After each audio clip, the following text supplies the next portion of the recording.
doing and stirring. And Gary went to Moldova last month. And so he told part of his story on a Wednesday night 2 or 3 weeks ago. And I said, you got to tell that in church. And so what we're going to do is we're going to combine the sermon and Gary's story, okay? So we're going to do like this tag team thing, and I think you'll find it really fascinating. But listen, before we start, I don't want to tell Terry's thing, but she was on a walk one day and she felt like the Lord say to her, are you going to say yes to me? Yes, Lord. Are you going to say yes? Yes. And so in our house, we've been praying, yes, Lord, whatever it is that you're asking of us. I don't even know the question yet, but I know my answer, and my answer is yes. So I want you to begin to begin to entertain that question before we even start. Are you going to say yes to whatever He prompts you to do?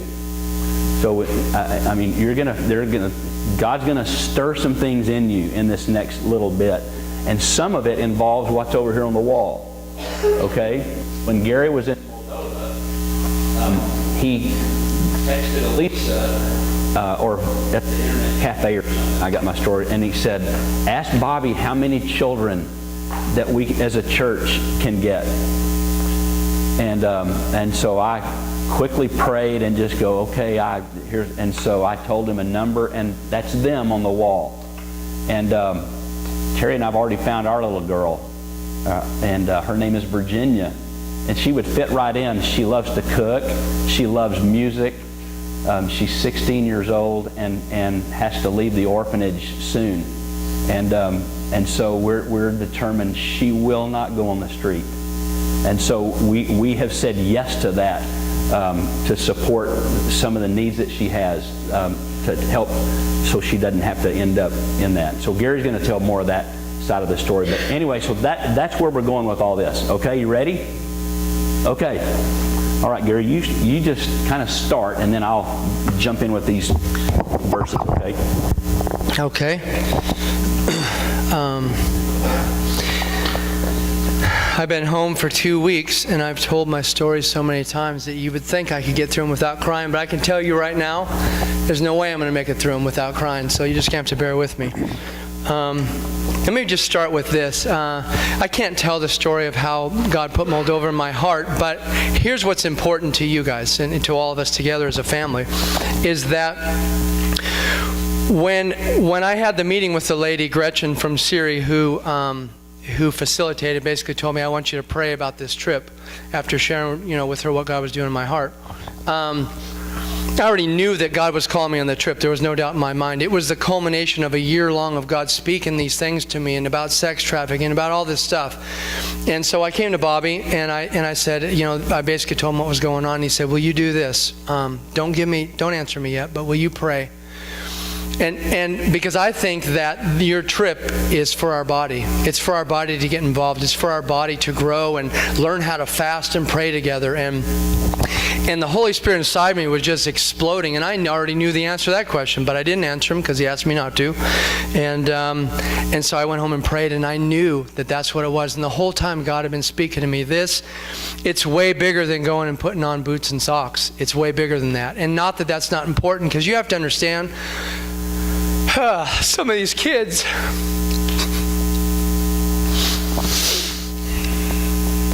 I can do this,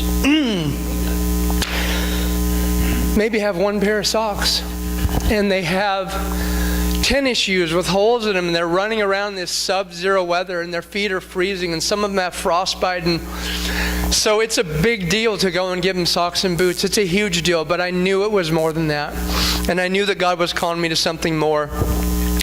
And now, as I've been there and I got to see what God was doing, then I understand now that God has called me to Moldova. He's put that my heart is for Moldova. And I was praying, God, break my heart for what breaks yours. And my heart is broken for these people, and especially these kids. And but more importantly than that is, it doesn't matter if there's one guy with a broken heart. That's great, and that's awesome. And I've heard these sayings that God plus one is a majority. And I know that's true. I know that by the power of God, I can march into Moldova with me and him, and we can do something. But I can't come close to doing what we can do together. Right. I can't do it. I don't have that ability. And the truth is that's how God works. There's a quote that I didn't get put up there. I don't even have it with me, but it's this Saint somebody from a long time ago. And you know what? I'll come up with it. I'll come up with it so we can post it maybe next week, just so you can see the full quote. But here's what she said. She said, Christ has no other body but you. He has no other hands but you, and no other feet but you. You're it. You're it. And we've asked the question, God, how can you, being a loving God, how can you let this happen? How can you let these kids be sold into sex trafficking and die on the streets and in prostitution? And it's not just the young women. It's equally the young men too. The young men are sold into sex trafficking, and they're used as sex slaves for this perversion that has taken over our world. And so, I just lost my train of thought. This quote is talking about how it's us. And the truth is that God is doing something, because He blessed every single one of us with something to give.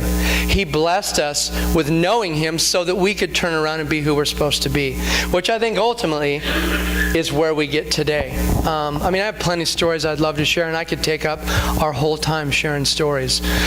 But I think what's more important is what God is doing in this body right now. Alan's not here, is he? He's probably at a football game, huh? Doggone him.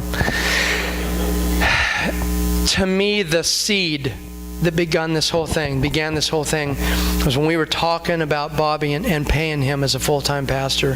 And Alan stood up here, who's a banker and who's a money man, and said, the numbers don't necessarily say that we have the money to pay. And it'd be easy for him to go, no, let's wait, because he's a money guy. But he said, you know what? I feel like it's an opportunity for us to step out in faith. And we did, and it's worked. And it worked because we serve a God who's saying, if you'll believe me and if you'll trust me, you'll be amazed at what I'll do. And so that was the seed for me. And I watched as this body, and it changes. And we got to come in after Bobby was already here, and I said this Wednesday night, I don't know what this body's gone through. I don't know the things that happened before we came here. All I know is what's happening since we've been here. And I've watched as Bobby pours out his heart, everybody respond. And you guys were already givers. When we came to this church, that's what impressed me, is that you're givers. When there's a need, you guys give, and you guys love each other. And it really was a family. When Megan and I, at the same day, at the same time, said, I want to be a part of that family.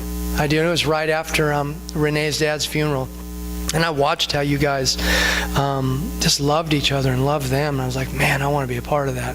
And so we decided to be members here. And I've watched as people respond to what God is doing. So then fast forward, here we are. And, Bobby stood up here and said, okay, Gary has to have his money. If he didn't know he was supposed to have it. And I watched as you guys filed up here and filled that thing full of money, way more than what I needed. Enough that we could send $1,000 for more boots. Enough money that there was money for baggage fees, which later on turned out they were desperate for 7 pair of boots that they didn't have and Siri didn't have. And I have this $180 left for baggage fees that I never had to pay.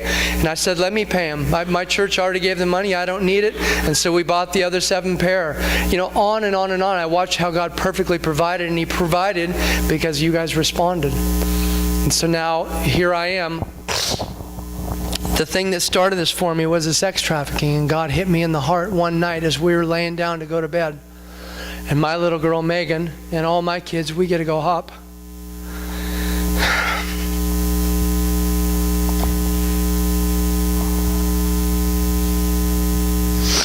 In our warm beds, while hundreds, if not thousands, of little girls are being raped multiple times by men who flock to the city where the Super Bowl is because it was okay for them somehow to use their perversion, to use these little girls. And these little girls are in the worst hell of their life ever, and maybe young boys too, I don't know. And here we are, and we're hopping in our warm beds, and I couldn't do it anymore. And I began to fast and pray and say, God, what are you doing? Because I hear you speaking, and I can't just throw 20 in the offering plate anymore. I can't do it. As I was seeking God, this thing began to take shape, and over months, ultimately, I came to Moldova. And when I went there, we talked about fasting and praying before we went, and we sought God, and I know you guys did with me. I know there's people who fast and pray because they told me they were, and people like Ron Weaver, who's just calling me and saying, hey, I couldn't sleep last night. I've just been praying for you all night on my face before God, and I'm like, wow. You really are my brother in Christ, and you really are my sisters in Christ, and we really are becoming the body. Bobby stands up here all the time and says, we got to get this. And I'm saying, we're getting this. We're getting it, and it's so awesome to be a part of. So anyhow, fast forward. So I go to Moldova, and it's about sex trafficking, and yet I'm there to put boots on kids, and I don't really get how it all works, and I watch as the plan unfolds, and I understand that this is how it works. Every kid on that wall right now is desperate for somebody to change their life. We came to you a while back with Kids from Compassion.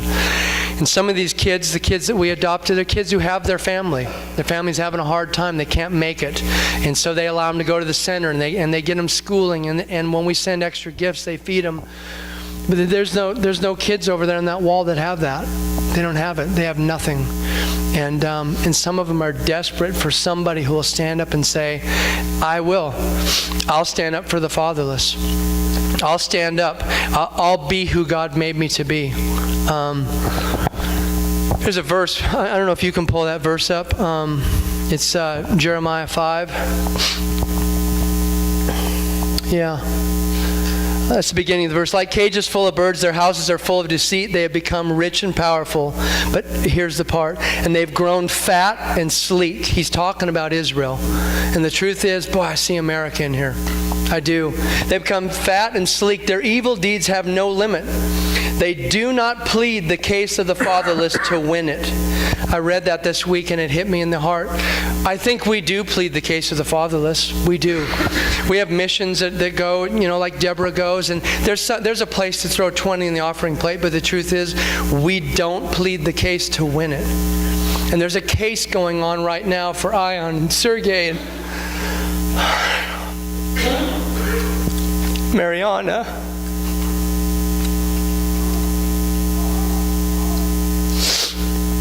And somebody has to stand up and say, I'll plead that case to win it. It's not okay with me that they're going to go and they're going to have nothing and end up as sex traffic victims or end up dying on the streets from prostitution in Moldova. It's not okay with me if they freeze to death because they had nowhere to go. I am going to plead the case of the fatherless. And I'm telling you guys, I'm all in. To finish the story with Bobby, I already had a number in my head, and I knew that I was going to bring home 10 kids. And I knew that if there's nobody who would join me, I was just going to tell you guys, you may not see me on Sundays anymore, because my life is going to be about taking care of these kids, because I've spent my whole adult life with everything inside the building, being a worship leader, leading youth, and I'm not saying those things are bad. They're awesome. They're great. They're important. They're part of what the body does. But I haven't spent my life on outside the building, and I'm done. I'm absolutely done. I'm set on making a difference. I'm set on pleading the case of the fatherless, and I pray to God that you guys are going to join me. And then as a body, we'll be marked by people who plead the case of the fatherless, who plead the case of the widows, and who embody the verses that Bobby has to read this morning. Awesome. Let me start with this, because we have to connect some dots, okay?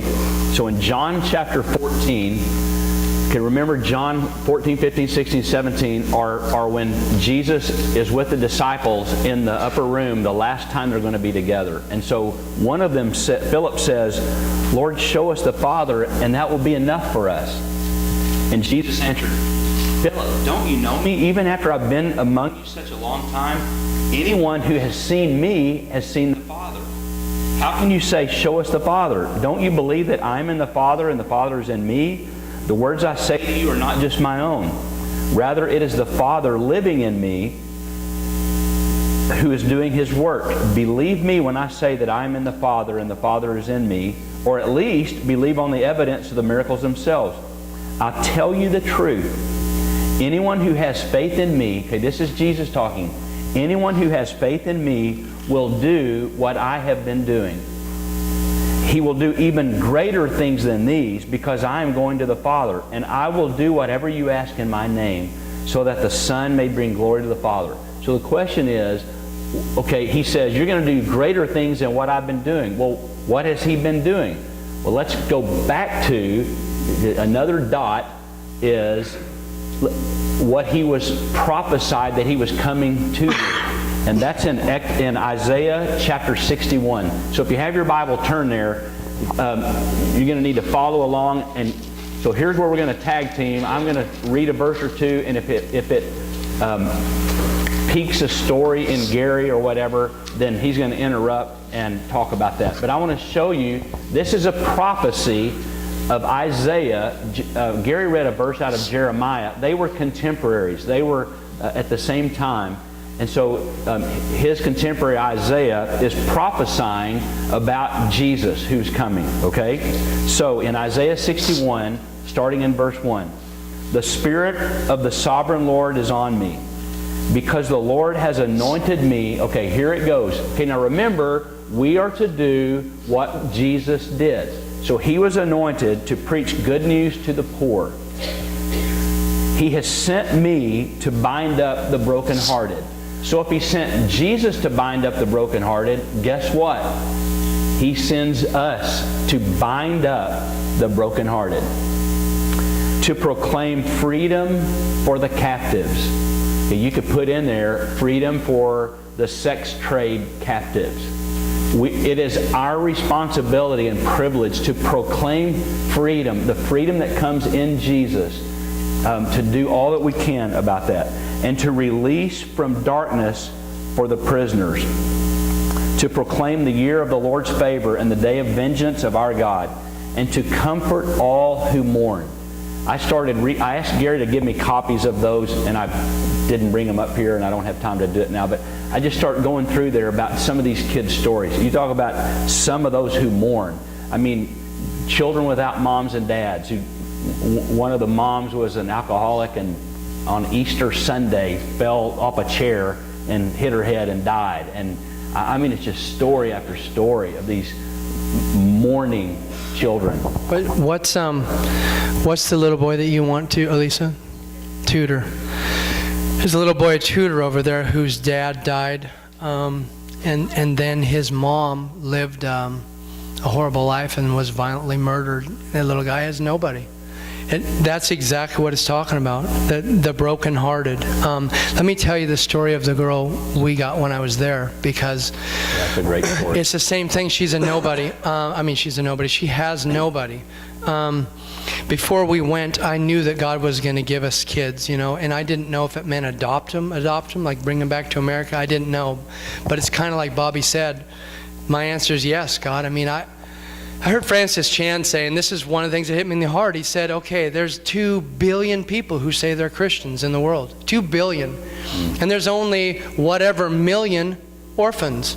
And if we're called to take care of the fatherless and the orphans, why are there any orphans? And it didn't make sense to him, and it doesn't make sense to me. I don't get it. So I'm like, okay, God, I'll adopt. I'll do whatever. I'll do whatever you're telling me to. So I knew that God was going to give us children, and I also knew that there's no way I could go in these orphanages and not have a bunch of kids, and you just want to take them all because they're so sweet and so innocent and so desperately needing love. And so I was just praying, God, please point it out.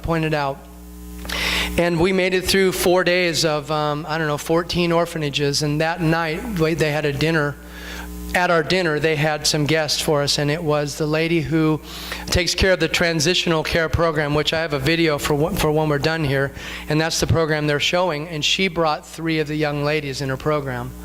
We didn't know it at the time. One of them was already sponsored. She was sponsored by one of the CRI ladies that was with us. What's CRI mean? CRI is Children's Emergency Relief International, and that is the group that I went with. Okay. And so honestly, everything that I'm doing, everything that we're doing really is partnering with them. So she had Carolina, that was the girl that she had adopted, and these other 2 girls. What they didn't tell us is, they told us they weren't sponsored yet, but what they didn't tell us is they were the most desperate girls in the program. And so when I'd heard that they weren't sponsored, I said, okay, well, I'll sponsor one. And during the whole trip is trying to hold the reins back, and he's like, wait, Gary, just wait. You got to hear the story. You got to hear what's going on here. Because, like Bobby said on Wednesday, it's easy for us to try and make God's will happen, and what we do is we end up with an Ishmael and not an Isaac. And if you're familiar with the story, that was basically Abraham and Sarah trying to come up with the promised son on their own instead of waiting for God's perfect timing.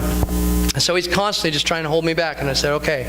So this girl gets up, and her name is Anna, and she's 17 years old. And she has nobody. Her parents divorced at the age of 2, and they dropped her off at the orphanage, and they left her, and they never came back. And they both remarried and went and had other families of their own. So she knows that she has other siblings. She knows that her parents could support somebody because they're supporting other kids, but they never came back for her. And she doesn't know who her dad is. She doesn't remember him at all. And so she's telling her story, and she's telling about how she's going to trade school, and she's hoping that she can finish it, and she's hoping that eventually she could go on to the university, and she wants to be an accountant. And then she says that, and this is all through an interpreter, so some of the words, they don't come out like we'd say them. And so she says on the 23rd of February, but with a really heavy accent, well, the 23rd of February is my birthday. And so she says, on the 23rd of February, I'll be 17. And the only thing I know about my dad is that his birthday was February 23rd. And then I knew. God pointed out to me, and I just shot up my hand and said, that's my girl. I want to sponsor her right now. And it was perfect because for me, it doesn't feel like that we're blessing her life. But what it feels like to me is God brought me another daughter. And here's this girl who we got a chance to talk with, and as we prayed over them, and the interpreters are interpreting our prayers, and these girls are weeping. And I got to hold her like a dad. Like probably what she's longed for her whole life is to have a man who would be a father figure, who would love her, and who would hold her when she's crying, and who would speak godly things over her. And it was amazing, and it was perfect, and it was exactly who God had for us. And I know we have more. Lisa wouldn't let me take any more until after you guys saw them on the wall. I have about 10 picked out, so I'm hoping that I don't get to pick any of those because you guys take them all and I have to call for more. That's my hope. That's my prayer. It's been my prayer as we sought God and we asked Him to do what He really wants to do here. I had this picture of when Gary was telling about holding that girl and she was crying. I was doing a youth camp one time, and somewhere Terry and I have this shirt. I was wearing a white shirt. That doesn't matter, but the reason, here's why I remember. This boy who is one of those who mourned, I'm talking with him, and he begins to cry, and he cried so hard that his nose bled. And he bled all over my shirt, and I still have that somewhere. And so that's the picture I get to comfort those who mourn. And like Anna was crying, being held, and I remember holding this boy because that same thing. There was no father figure in his life, and he's crying so hard his nose bled. Okay, so Jesus to provide, in verse 3, to provide for those who grieve in Zion. And watch this. And to bestow on them a crown of beauty instead of ashes. Okay, so what? Here's what's going on here. You're fixing to hear some language. Okay, ashes are for a funeral. A crown, a garland, is for a wedding. And so what you're going to see as we read through here is Jesus came to give us a wedding instead of a funeral. And that's what some of this about is today. That is a funeral on that wall. And my challenge, the challenge to me personally and for us as a church is, let's make their funeral a wedding. Okay, so listen to this. To bestow on them a crown of beauty, a garland of beauty instead of ashes. The oil of gladness. They put the oil on, made their face shine. They put the oil on their face to make their face shine, instead of mourning, and a garment of praise instead of a spirit of despair. And they will be called oaks of righteousness. Part of Brooks's name, Brooks's middle name is Oakley, and it's out of this verse. And our prayer for him is always be that he would be an oak of a man, an oak of righteousness. Jennifer Oakley thinks it's after her, but no. So his name is Brooks Oakley, and it's about that he would be an oak of righteousness. And so every day, Terry and I are praying he would become that. Okay, so they will be called oaks of righteousness, a planting of the Lord for the display of his splendor. Watch now, watch. Stay with me. So Jesus is called, and we are called to be what Jesus was, to give them those things so that they will be oaks of righteousness to display the splendor of Jesus. So what you and I get to do, whether it's these kids or whatever, what the youth ministry that build, the ministries that we have around here, what we're after is that ultimately when a kid comes out of Bill's, having been with Bill, that they be to display the splendor of Jesus. And that's what we're after there, that these kids, we're going to be a part of them becoming the splendor of Jesus. Okay, and they will rebuild the ancient ruins, restore the places long devastated, and they will renew. So those three verbs, rebuild, restore, renew. So part of our calling, part of the calling on my life, personally, part of us as a call for us as a church are those three verbs: to rebuild, to restore, and renew. Okay, go to verse 7. Instead of their shame, my people will receive a double portion. Boy, that's my prayer. I'm reading down this list, these kids. I'm reading their bios and stuff. And there's so many, there's just shame in these families. Just generational shame. It's just unbelievable about that. The word iniquity, Isaiah also talks about that Jesus came, he was bruised for our iniquity. The word iniquity means an inner twistedness.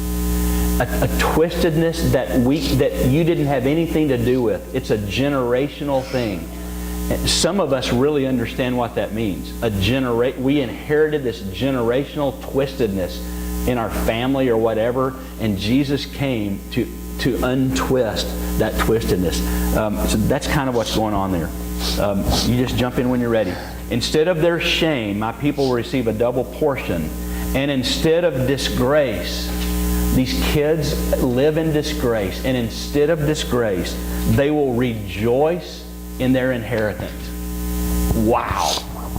Yeah, let me jump in there. One of the things about Moldova, it's really important to understand is that when somebody's defected, when somebody's blind, when somebody is deaf, when somebody has Down syndrome, when somebody, anything like that, that they separate those people from the public. It's like they're lepers. And so we would go to an orphanage and it was full of kids with Down syndromes or even something close to Down syndrome, some sort of mental disability, and it's like they grouped them all together, and honestly it was the further you went out from the capital city, that's where it's like they wanted them as far away as possible. And that inner twistedness, that whole thing, it's like you can see it in these kids and you can see what they came from, but that doesn't have to be the end of the story. Right. There's so many stories I want to share, and so I'm trying to figure out ways to share them when they really don't have anything to do with that. Let me share a couple, because God did some amazing miracles there, okay? One real quickly is that we were traveling through the snow and we're trying to get to this orphanage, and the orphanage is down at the bottom of a hill, a long hill, like about 2 miles long. And we come to a point where we're stuck, and the van had actually slid into a ditch, and we're stuck in there, and the big truck can't go any further, but we have to get there. We have to. There's no choice. Either we're going to march 2 miles through the snow with all these boxes of shoes and somehow get there, or God's going to have to move these trucks. And so we just began to pray and say, God, we need help. We can't move the trucks. We can't do anything. Send angels, do something, but we need help. And then somehow the trucks could just drive again.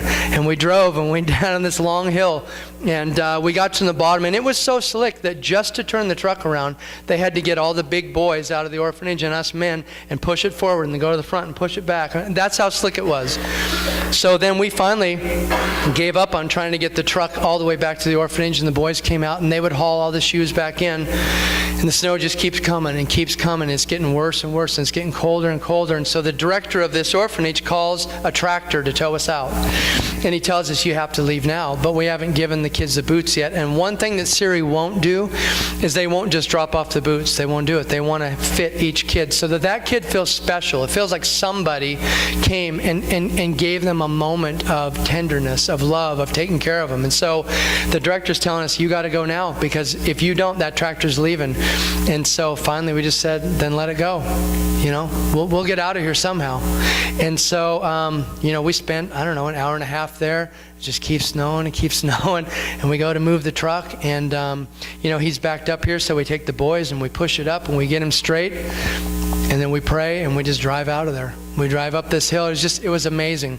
But the story I wanted to get to the most is this. In one of those places, they call it the blind orphanage, but not everybody's blind. Some kids just have a crossed eye. There's plenty that can see fine, but they have some defect, and so they're in this blind orphanage. And we go there, and it's towards the end, and we've run out of men's sizes of shoes. And because of that, Deering, who's the president, had us go in and make an inventory. So we go in, and we literally look at every box of shoes, and we mark them down. We have this. Women, and their sizes are different.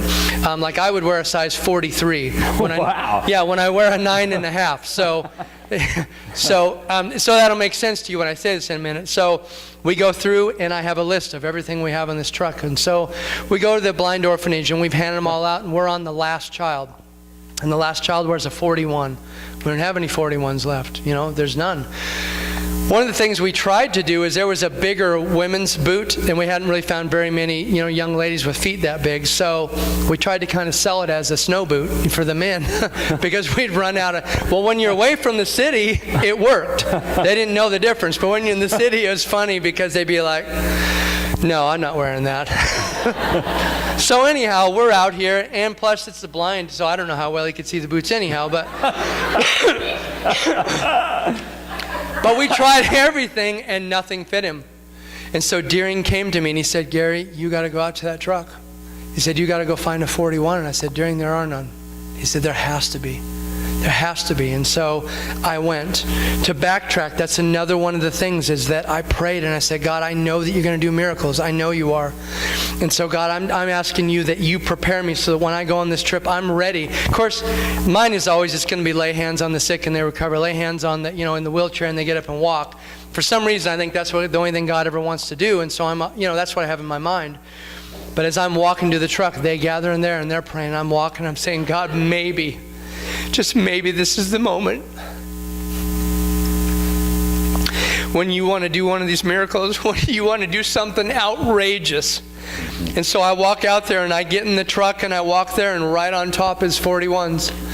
And it's just, he's like, "You've got to be kidding me." And so we walk in there, and of course you're not supposed to be able to cry. You're not supposed to cry in front of the kids, because that's the other thing is that Deering is like, "I don't want him to see your pity. I want him to see the joy of the Lord. I want your compassion to spill out of them in joyous ways, not in crying," which made a lot of sense on why Elisa wasn't called to go on this trip. Or Terry. Because there's no way they wouldn't make it. It's not possible. So anyhow, when I delivered the boots, I went and I just buried myself in a box and pretended like I was sorting boots as I'm weeping before God, going, "Thank you, God. Thank you for your miracles."